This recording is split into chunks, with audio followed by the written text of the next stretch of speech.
ഭാരതത്തിന്റെ, ലോകത്തിന്റെ ഊടും പാവും നിശ്ചയിക്കുന്നത് സങ്കല്പങ്ങളും സ്വപ്നങ്ങളും സംസ്കാരങ്ങളും മിത്തുകളുമാണെങ്കിൽ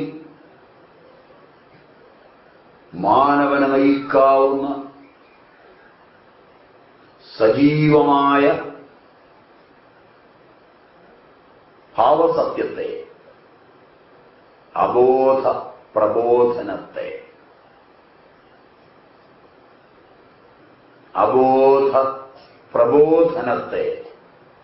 ആരോ പറഞ്ഞു, സ്വാമിജിയുടെ വാക്കുകൾ ഞങ്ങൾക്ക് പിടികിട്ടുന്നില്ല, അതുകൊണ്ട് ഭാര്യ വന്നിട്ട് ഉടനെ ഇറങ്ങിപ്പോയി. സ്വാമി പറയുന്നൊന്നും മലയാളമല്ല എന്ന് പറയില്ല. വരുമ്പോ മനോരമയാണ് മലയാളത്തിന്റെ സുപ്രഭാതം, അതാണ് മലയാളമെന്ന് ധരിച്ചു പോയത്. എന്ത് ചെയ്യും?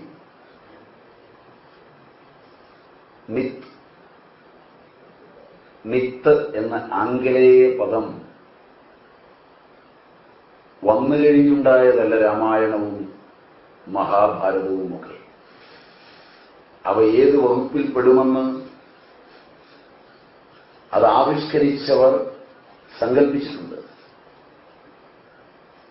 അതിൽ നിന്നാണ് പാശ്ചാത്യൻ മിത്തെന്ന പദം പറഞ്ഞതെങ്കിൽ മിത്തെന്ന പദം ഹൃദയത്തിൽ ചേർത്ത് വെച്ച് പഠിക്കാൻ കാണിച്ച ഔത്സുക്യത്തിന്റെ 1000-1 ആ ഗ്രന്ഥത്തോട് ചേർത്ത് വെച്ച് നിങ്ങൾ ചിന്തിച്ചിരുന്നുവെങ്കിൽ അബോധ പ്രബോധനം എന്താണെന്ന് ബോധ്യമാവുമായിരുന്നു.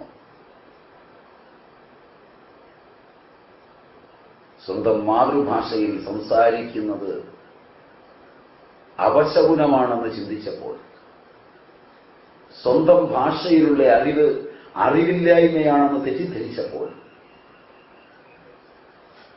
അന്യമായതിൽ അർത്ഥമറിഞ്ഞില്ലെങ്കിലും 4 പദങ്ങൾ പറയാൻ അറിയാമെന്നത് അഭിമാനമാണെന്ന് അഹങ്കരിച്ചപ്പോൾ, മറന്നുപോയ ഭാഷ പുനരുജ്ജീവിക്കുവാൻ സമയമെടുക്കും.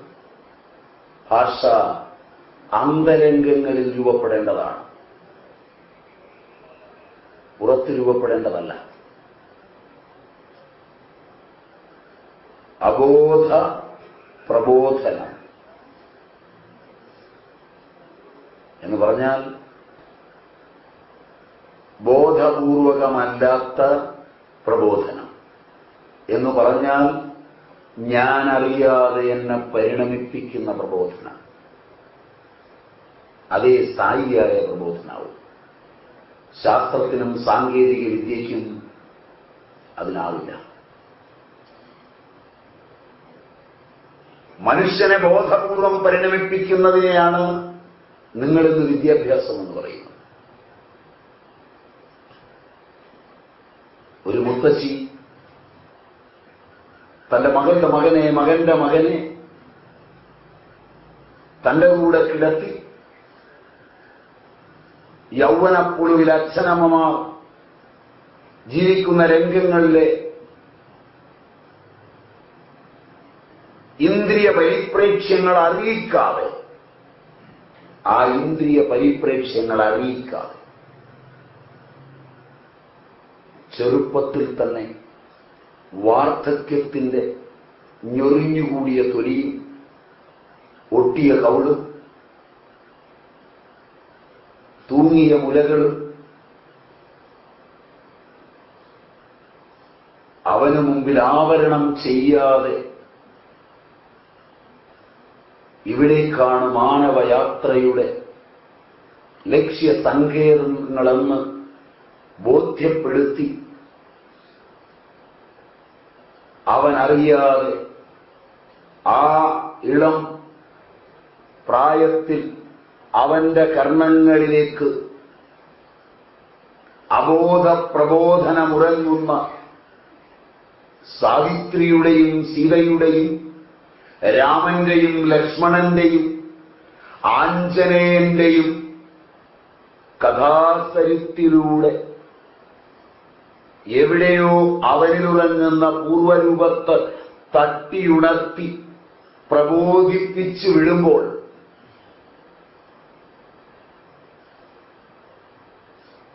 അരനിമിഷം കൊണ്ട്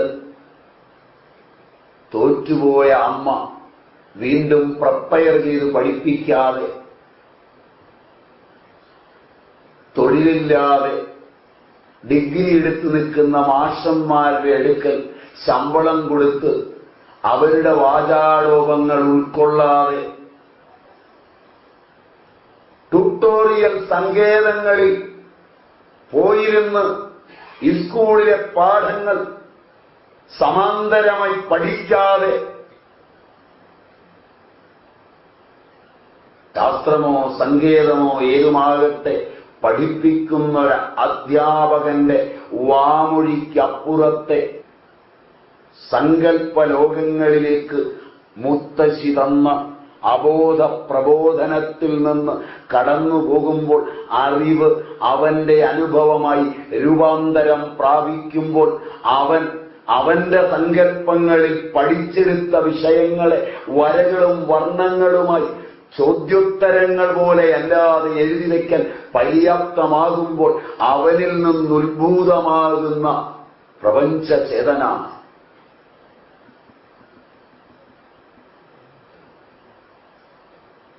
പഠിപ്പിക്കുന്ന അധ്യാപകനിലല്ല, പഠിക്കുന്നവന്റെ അന്തരംഗത്തിൽ ഗുരുവും ശിഷ്യനും പാരസ്പര്യങ്ങളും സങ്കല്പങ്ങളും അതിനപ്പുറത്തുള്ള ലോകങ്ങളും ദീപ്തമാക്കുന്ന പുരാണകഥാകാരിയായ മുത്തശ്ശിയുടെ അന്തർഗതങ്ങളിൽ നിന്ന് അബോധ പ്രബോധനം കൊണ്ട് അങ്കിതമായ അറിവിന്റെ സന്ധിയിൽ ഭൂതഭൗതിക പ്രപഞ്ചവും ഭൗതികേതര ആത്മപ്രപഞ്ചവും അനുഭൂതമാക്കുന്നൊരു നിമിഷത്തിന്റെ സംസ്കൃതിയെ ഭാരതീയ സംസ്കൃതി എന്ന് നാമകരണം ചെയ്യാൻ കഴിയുമെങ്കിൽ ആ സംസ്കൃതിയിൽ ഞാനും നിങ്ങളും എത്രത്തോളം ഊടും പാവുമായി നിലകൊള്ളുന്നു എന്ന് ഈ കർക്കിടകത്തിൽ ഒന്ന് ചിന്തിക്കാൻ മനോഹരമായ സീതാചിത്രം അനുപമേയമാണ്.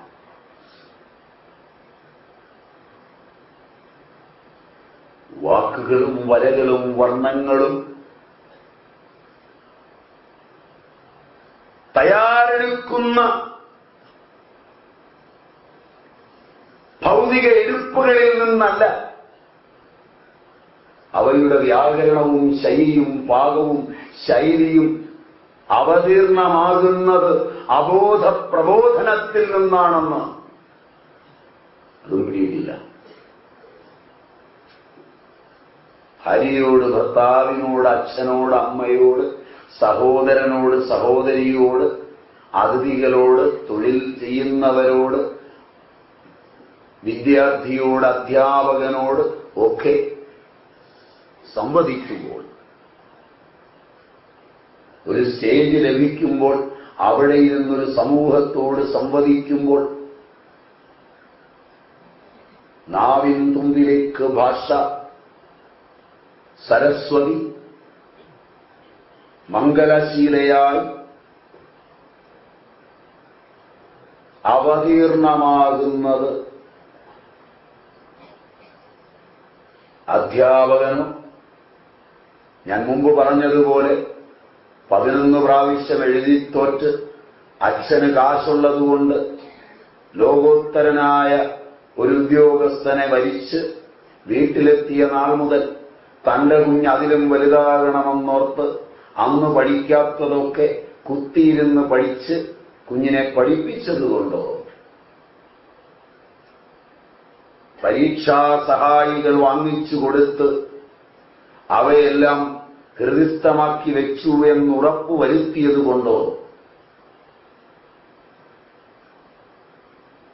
അവന്റെ നാവിൽ തത്തിക്കളിക്കേണ്ടുന്ന സരസ്വതി പ്രവാഹം ഉണ്ടാവില്ല. അതൊരു അബോധ പ്രബോധനത്തിന്റെ ആത്യന്തിക സൃഷ്ടിയാണെന്ന്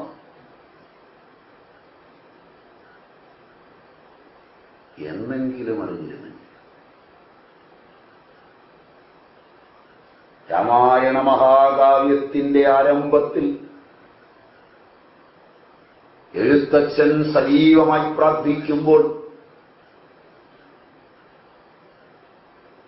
വാണിയിടുകനാരദമെന്നുട നാവുതന്മൽ വാണിമാതാവേ വർണ്ണവിഗ്രഹേ വേദാത്മികേ നാണമെന്നിയേ മുതാ നാവിന്മൽ നടനം ചെയ്യണങ്കാനനെ യഥാകാനനെ ദിഗംബരൻ.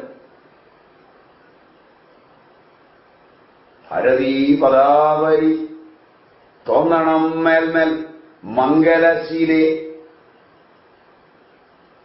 എന്ന് പ്രാർത്ഥിക്കുമ്പോൾ എങ്ങനെയാണ് പതുതല്ല ഞങ്ങൾ തത്തിക്കളിച്ചത്? ശൃംഗാരവും കരുണവും ബീഭത്സവും ഭയാനകവും ശാന്തവും കോപവും അത്ഭുതവും എന്നുവേണ്ട നവരസങ്ങളെ വിട്ട് ഉത്തമരസമായ ഭക്തി വരെ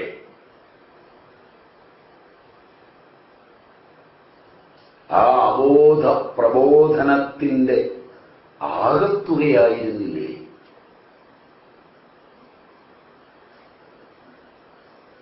കോപം കൊണ്ടുലരുന്ന ലക്ഷ്മണൻ ഭ്രാന്തചിത്തം ജഡം വൃദ്ധം വധൂജിതം ശാന്തേതരം ത്രപാഹീനം ശതപ്രിയം ബന്ധിച്ചു താതനെയും പരിബന്ധികളായുള്ളവരെയും ഒക്കവേ എന്ന് നിലകൊള്ളുമ്പോൾ രാമന്റെ രംഗപ്രവേശത്തിൽ ഭക്തിയിൽ മതിമറന്ന് സുന്ദരനിന്ദിരാമന്ദിരവത്സൻ ആനന്ദസ്വരൂപൻ ഇന്ദിന്ദിര വിഗ്രഹനിന്ദീവരക്ഷൻ ഇന്ദ്രാദി വൃന്ദാരക വൃന്ദവന്ധ്യഘ്രിയുഗ്മാരവിന്ദൻ ഇന്ദുചൂടപ്രിയൻ വന്ദാരു വൃന്ദമന്ദാരദാരുവമൻ.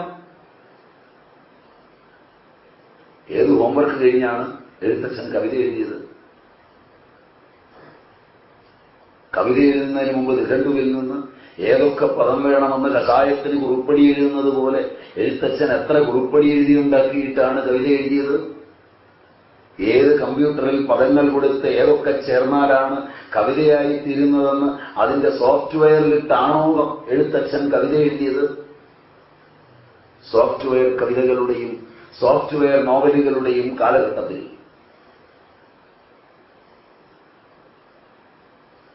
അചിന്ത്യമായൊരു അബോധ പ്രബോധനത്തിന്റെ ആദിമസത്തയിൽ അതാണ് സീത തരുന്നത്.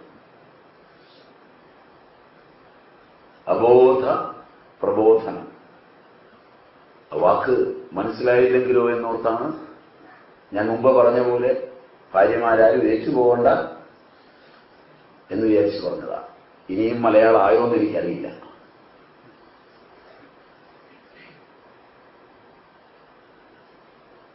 ആ സീത അയോധ്യയിലെ രംഗം നാം കണ്ടു. ചിത്രകൂടത്തിലെത്തി അനസൂയയെയും അത്രിയെയും ഒക്കെ നമസ്കരിച്ചു. അനസൂയ അനുഗ്രഹിച്ചപ്പോൾ ആഭരണങ്ങളുണ്ടായി സീതയ്ക്ക്. അയോധ്യയിൽ ആഭരണങ്ങളെല്ലാം അരുന്ധതിയെ ഏൽപ്പിച്ച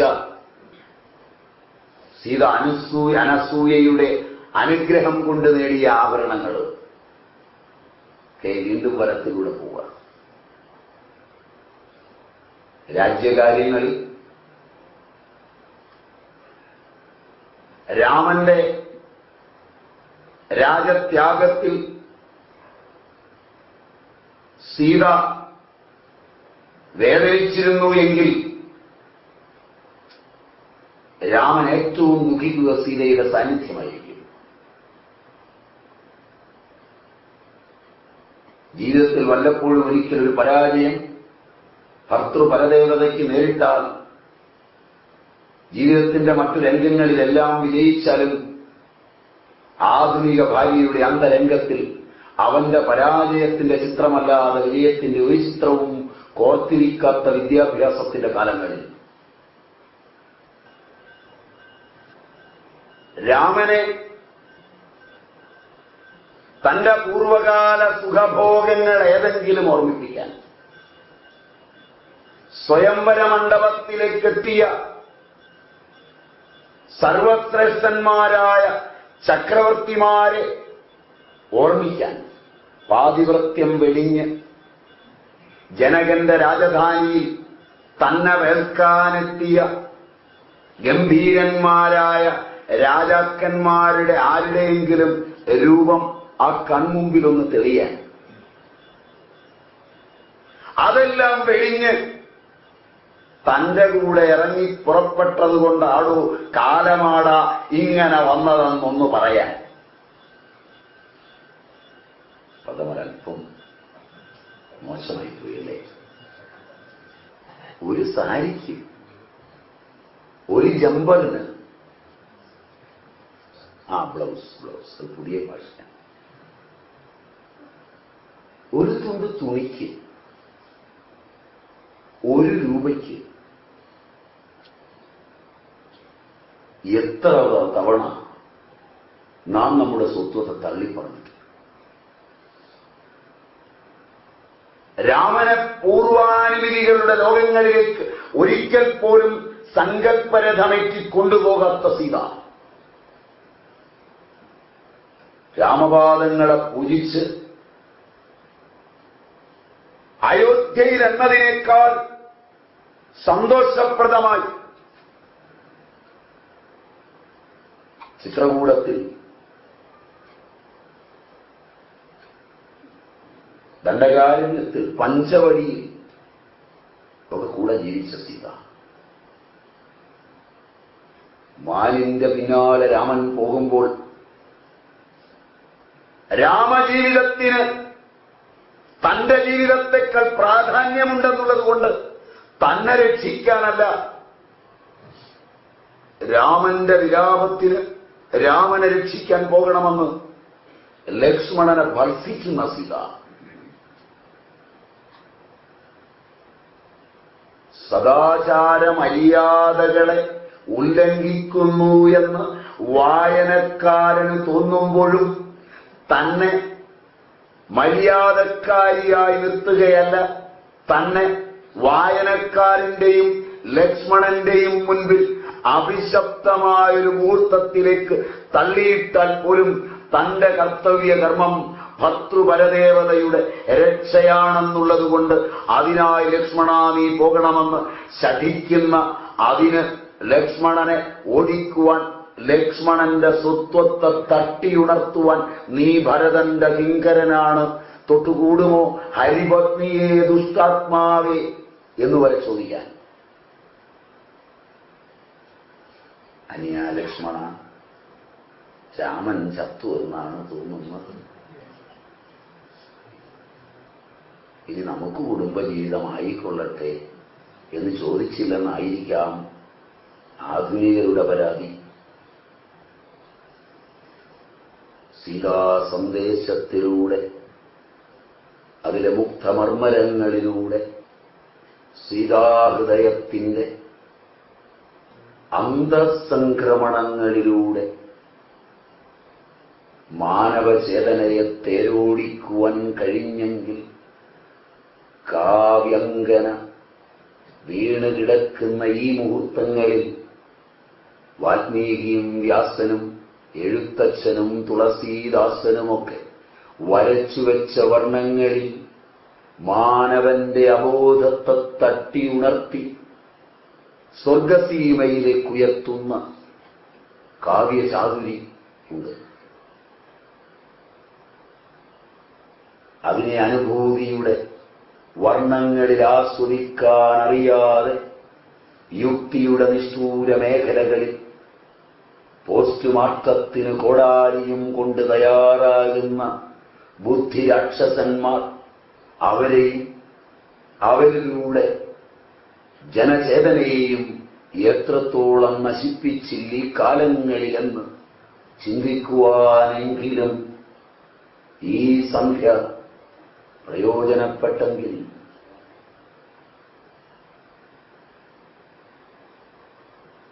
സീതയെ രാവണൻ കട്ടുകൊണ്ടുപോയി ശിംശപാവൃക്ഷ ചുവട്ടിൽ വയ്ക്കുമ്പോഴും സീത രാമനെയല്ല ഓർത്തില്ല. സീതയെ രാമൻ ഉപേക്ഷിക്കുമ്പോൾ ലക്ഷ്മണ, പല ഒരു വാൽമീകിയാശ്രമം കാണണമെന്ന് സീതയ്ക്ക് ആഗ്രഹമുണ്ട്, വിടൂ എന്ന് പറയുമ്പോൾ, ആ വനത്തിൽ കൊണ്ട് ചെന്ന് വിടുമ്പോൾ ലക്ഷ്മണനോട് സീത പറഞ്ഞ വാക്ക്, സഹോദര, നിന്റെ ജ്യേഷ്ഠൻ എന്റെ ആര്യപുത്രൻ ഏകപത്നി വ്രതക്കാരൻ, എന്റെ അസാന്നിധ്യത്തിൽ അദ്ദേഹത്തിന്റെ കാര്യങ്ങൾ നോക്കാൻ ആരുണ്ട് എന്നത് മാത്രമാണ് എന്റെ ദുഃഖം. പൂർണ്ണഗർഭിണിയായ സീത വാൽമീകിയാശ്രമത്തിൽ പ്രസവിച്ച് കുഞ്ഞുങ്ങളെ വളർത്തുമ്പോൾ ആ കുഞ്ഞുങ്ങളോട് അച്ഛൻ ചെയ്ത അപരാധം, അമ്മ ചെയ്ത ത്യാഗം, അയോധ്യ തന്നെ നിഷ്കാസിതമാക്കിയത്, വനത്തിലൂടെ പോയത്, ആ കഥകളൊക്കെ ഗംഭീരമായി പറഞ്ഞു കേൾപ്പിച്ച് ദുഷ്ടനായ ഒരു അച്ഛന്റെ പ്രതീതി വരുത്തുവാനല്ല, രാമസൗഭാഗ്യത്തിന്റെയും അതുപോലെ തന്നെ അയോധ്യ സൗഭാഗ്യത്തിന്റെയും അനിർവചനീയ വരികളിലൂടെ പുത്രന്മാരെ വളർത്തി, ആ പുത്രന്മാരെ അയോധ്യ തള്ളിയ തന്റെ ഗർഭസ്ഥ ശിശുക്കളെ അയോധ്യയുടെ സിംഹാസനത്തിൽ പ്രതിഷ്ഠിച്ച് ഒരിക്കൽ കൂടി സീതയുടെ ചാരിത്രം തെളിയിക്കുമെങ്കിൽ, പ്രതിജ്ഞ ചെയ്യുമെങ്കിൽ രാമൻ സീതയെ സ്വീകരിക്കുമെന്ന ആ തീരുമാനത്തെ സ്വാഗതം ചെയ്ത വാൽമീകിയുടെ ഇച്ഛയിൽ സീത നിലകൊണ്ട്, അമ്മേ, ഞാൻ മനസ്സാ വാചാ കർമ്മണ മറ്റൊരു പുരുഷനെ, രാമനൊഴിഞ്ഞൊരുത്തനെ സങ്കൽപ്പിച്ചിട്ടില്ലെങ്കിൽ എനിക്ക് അഭയം തരേണമേ എന്ന് പ്രാർത്ഥിക്കുമ്പോൾ, രാമൻ വിശ്വസിക്കാത്ത രാമന്റെ കരവലയത്തിന്റെ അഭയത്തിലേക്കല്ല, അയോധ്യയുടെ സിംഹാസനത്തിന്റെ അഭയത്തിലേക്കല്ല, സീതാചാരിത്രത്തെ സംശയിച്ച വസിഷ്ഠന്റെ ഗൗരവത്തിന്റെ അഭയത്തിലേക്കല്ല, അയോധ്യാനിവാസികളുടെ സംശയദൃഷ്ടിയുള്ള ലോകങ്ങളുടെ അഭയത്തിലേക്കല്ല, താൻ ഏതൊരു രാമന്റെ പുത്രനെ അയോധ്യയുടെ സിംഹാസനത്തിലേക്കിയിരുത്തിയോ ആ പുത്രന്റെ പോലും അഭയത്തിലേക്കല്ല, തന്റെ സത്യത്തിന്റെ, തന്റെ ധർമ്മത്തിന്റെ, തന്റെ നീതിയുടെ അഭയത്തിലേക്ക്, തന്റെ മാതൃത്വത്തിന്റെ മടിത്തട്ടിലേക്ക്, അന്തർധാരയിലേക്ക് താന്നു പോകുമ്പോൾ സീതാകാവ്യം ലോകത്തിൽ ആദ്യത്തെയും അവസാനത്തെയും സ്ത്രീത്വത്തിന്റെ നിരപരാധിത്വത്തിന്റെയും നിസ്ത്വല ത്യാഗത്തിന്റെയും നിർമ്മമമായ പ്രതിജ്ഞയുടെയും നിസീമമായ ചരിത്രശുദ്ധിയുടെയും അകലംഘിത കാവ്യവാഗ്ദാനമായി അന്നും ഇന്നും നിലകൊള്ളുന്നു. ആ അമ്മയുടെ പാതാരവിന്ദങ്ങൾ ഭക്തിപ്രശ്രയപൂർവം പ്രണമിച്ചുകൊണ്ട്, അമ്മേ, നീ എന്നുമെന്നും ഈ മണ്ണിലെ സ്ത്രീകൾക്ക് ആശയും അഭിലാഷവുമായി അവരുടെ അന്തർഗതങ്ങളിൽ പ്രവർത്തിക്കണമേ എന്ന് പ്രാർത്ഥിച്ചുകൊണ്ട്, നിന്റെ ആവിർഭാവമാണ് ഈ മണ്ണിന് ചേതന നൽകുന്നതെന്ന് വിശ്വസിച്ചുകൊണ്ട്, അമ്മേ, നിന്റെ പാദങ്ങളിൽ ഭക്തിപ്രശ്രയപൂർവം സാഷ്ടാംഗം പ്രണമിച്ചുകൊണ്ട് ഈ ഉപന്യാസം ഞാനിവിടെ അവസാനിപ്പിക്കുന്നു. നിങ്ങൾക്ക് നമസ്കാരം. ഹരി ഓം.